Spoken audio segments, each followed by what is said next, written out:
Wala nga raw maayos na tawag o right call ang mga NBA officials sa naging laban nila sa Game 4 kontra sa Minnesota Timberwolves kung kaya tinalo nga raw sila sa naging laban. Una na nga dyan mga idol, si Coach Gigi Redick na mukhang frustrated nga dahil sa walang maayos na tawag ng mga referee kung saan sinabi niya nga sa kanyang post-game interview na converted daw sana sa free throw kung natawagan lang daw ng foul ang nangyari kay Luka Doncic sa 4th quarter under 36 seconds dahil kitang-kita naman daw na out of balance nga raw sa Luka dahil binangga nga raw ito ni McDaniels. Pero dahil nga raw sa mess call ng mga referee, instead ay napatawag na nga lang daw si Coach Gigi Redick ng timeout. Pero hindi naman daw excuse yan para sabihin na tinalo sila kundi dahil nga raw sa hindi maayos na execution sa kanilang game plan ng kaniyang mga player, lalong-lalo na nga pagdating sa crunch time. At yan nga raw ang kaniyang pinipinpoint na hindi nga raw well executed ng kaniyang mga player ang kaniyang game plan. At heto nga mga idol, panoorin natin ang sinabi ni Coach Gigi Redick. Let's just start with Luka got tripped. I mean, that was a blatant trip. He doesn't just fall on his own. We watched it.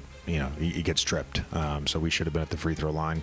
You know, that's not an excuse for why we lost, but we got fouled. And, you know, we had a chance to go up. At pati nga si LeBron James mga idol ay frustrated nga rin sa naging tawag ng mga NBA officials dahil dito nga sa 4th quarter under 9 seconds ay natawagan pa nga siya ng foul instead raw na out of bounds dapat ang tawag para kay Anthony Edwards. At sa kanyang post-game interview mga idol, sinabi niya nga always naman daw yan nangyayari sa laban dahil hand is a part of the ball nga raw. Kumbaga parte nga raw ng bola ang kamay. Talagang malaking bagay talaga ang nagawang mess call ng mga referee lalo na nga sa ganyang laban, lalong-lalo na pagdating sa crunch time. That play happens all the time. You know, hand is part of the ball. That's what they say.